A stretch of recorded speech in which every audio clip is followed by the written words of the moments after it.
Once upon a time, in the quaint little town of Clearwater, nestled by a sparkling lake and surrounded by lush green forests, lived a curious young boy named Max. Max had a knack for adventure and a nose for mysteries, making life in Clearwater anything but ordinary.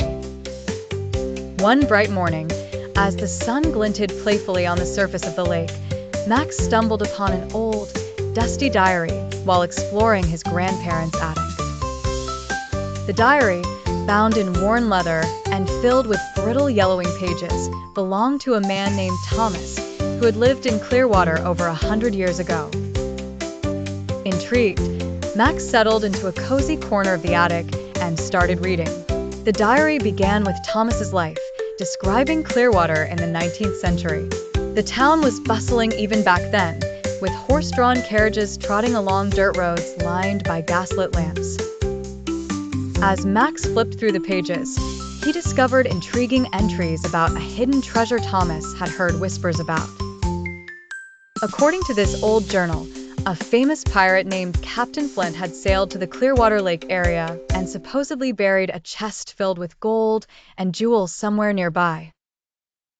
Excited by the prospect of finding a real treasure, Max couldn't wait to share the discovery with his best friends, Lily and Ben. The three of them spent many afternoons under Max's treehouse, devising plans to solve this ancient mystery. Using clues from the diary, the trio set off on a series of adventures around the town and the lakeside, following riddles and old maps that Thomas had sketched.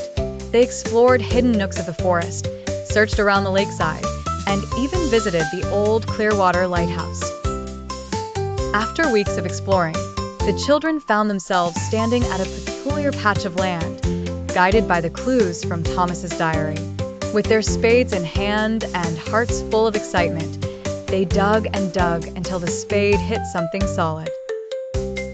Pulling away the earth, the children revealed an old wooden chest exactly like Thomas had mentioned. Their hearts raced as they opened the lid to find it filled with sparkling coins and shining jewels, just as the diary had promised.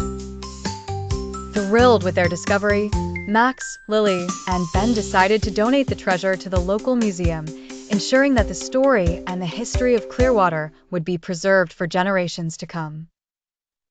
And so, Max, with his adventurous spirit, not only solved a century-old mystery, but also became a hero in the town of Clearwater, teaching everyone that sometimes whispers from the past can indeed lead to incredible adventures.